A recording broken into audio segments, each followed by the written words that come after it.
तकमीली तलबीना, ताकत, सेहत और शिफा के लिए सुन्नत और तिब्बे नबवी का बेहतरीन नुस्खा। नाजरीन, क्या आप भी खुशहाल मालदारों की तरह कामयाब बिजनेस करके हजारों और लाखों रुपए कमाना चाहते हैं? अगर आपकी हाँ है तो आज ही से अपने इलाके में तकमीली तलबीना का आसान बिजनेस करना शुरू करें और चंद ही महीनों में कामयाब बिजनेसमैन बनने के तरीके बेहतरीन तजुर्बों के साथ सीखें। बिजनेसमैन बनने का ये मौका कहीं आपके भी हाथ से चला न जाए, इसलिए अभी हमसे राब्ता करें। 9890963757। Takmili food products private limited, Malegaon, India. नाज़रीन गिरामी, अस्सलामु अलैकुम वरहमतुल्लाहि वबरकातुहू। सीधी बात के ताज़ा तरीन प्राइम टाइम में आप लोगों का इस्तकबाल है। नाज़रीन गिरामी, मैं अंसार अजीज़ नदवी इस वक्त आप लोगों के सामने एक और अहम तरीन मौजू पर गुफ्तगू करने जा रहा हूँ, और वो मौजू है हरियाणा में किस तरह से बीजेपी को इख्तिदार मुखालिफ लहर का खौफ है और शिकस्त से बचने के लिए किस तरह ख़ास तैयारी का मंसूबा किया जा रहा है।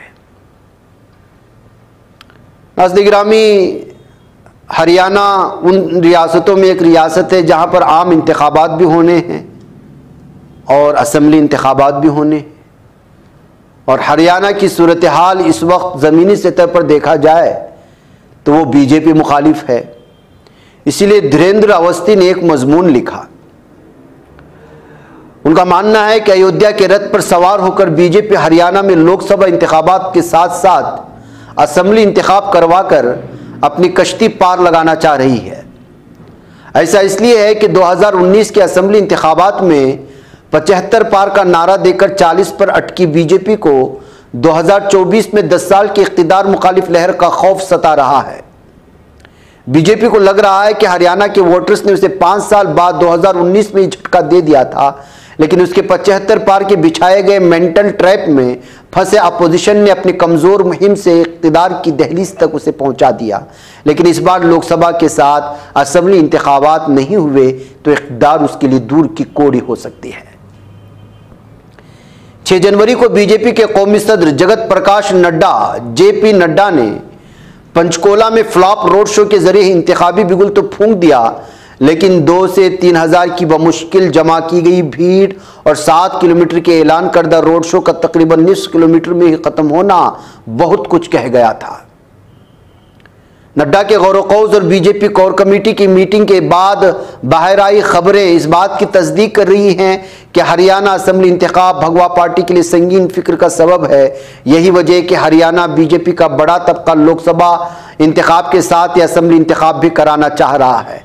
इसका मानना है कि अगर असम्बली इंतखाब लोकसभा के साथ ही होते हैं तो अयोध्या में श्री राम लल्ला की प्राण प्रतिष्ठा और 3 रियासतों में जीत के बाद बने माहौल में उसकी कश्ती पार हो सकती है। नहीं तो 10 साल बाद हुकूमत के खिलाफ तैयार हुई इख्तिदार मुखालिफ लहर उसे इख्तिदार से दूर ले जाएगी।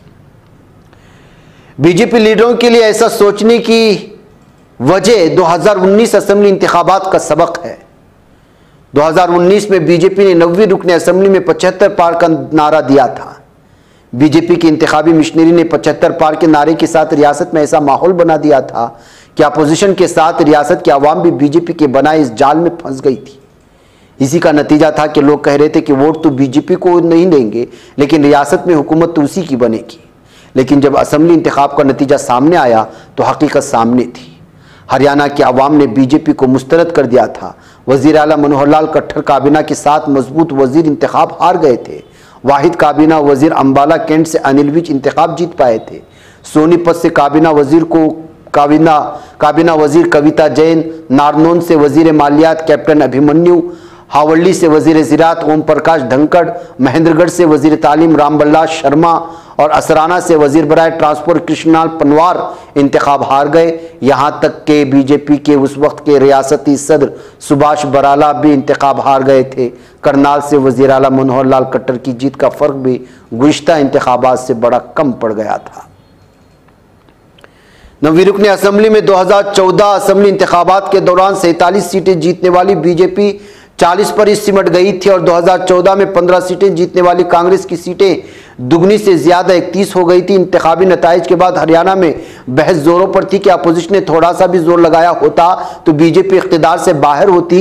अपोजिशन को भी इसकी कसक अब तक है। लोकसभा इंतखाबात के साथ ही असेंबली इंतखाबात कराने के हामी हरियाणा बीजेपी के बड़े तबके को यही फिक्र खाई जा रही है।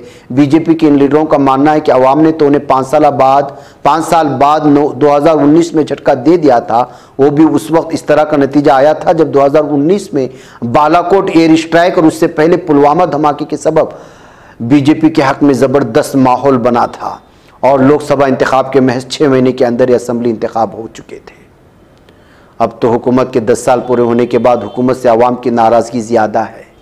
लोकसभा इंतखाब के साथ असेंबली इंतखाब के हामी लीडरों को तीसरी बार इख्तिदार इसी हालत में मिलती दिखाई दे रही है जब इस तैयार किए जा रहे मौजूदा माया लोक में ही इंतखाब करवा लिए जाए। दिलचस्प बात यह है कि रियासत की सभी 10 लोकसभा सीटों पर काबिज बीजेपी के अराकीन ने पार्लियामेंट की राय इससे बरअक्स है। उनको लगता है कि लोकसभा इंतखाब के साथ असेंबली इंतखाब हो गए तो हुकूमत की 10 साल इख्तिदार मुखालिफ लहर का शिकार उन्हें होना पड़ेगा। अगर ऐसा हुआ तो आइंदा लोकसभा इंतखाबात में 2019 की कारकर्दगी दोहराना पार्टी के लिए मुश्किल होगा। मतलब बीजेपी के हरियाणा यूनिट को लग रहा है कि लोकसभा के साथ असेंबली के इंतखाबात नहीं हुए तो उनकी कश्ती डूब जाएगी और अराकीन पार्लियामेंट को लग रहा है कि लोकसभा के साथ असेंबली इंतखाबात हुए तो उनकी कश्ती डूब जाएगी। यानी मामला बड़ा दिलचस्प बन गया है। नाज़रीन गिरामी, ये है हरियाणा की कहानी। मुझे इजाजत दें। अस्सलामु अलैकुम रहमतुल्लाहि व बरकातहू। बच पाता है कोई सहाफ़ी की निगाहों से मिलाता है ये लोगों को मोहब्बत की पनाहों से। करम और दर्द मंदी का है एक संसार सीधी बात। अज़ीमत जुर्अतो हिम्मत का है इज़हार सीधी बात। अज़ीमत जुर्अतो हिम्मत का है इज़हार सीधी बात। ये चैनल हक निगर बनकर कुचल देता है फितनों को।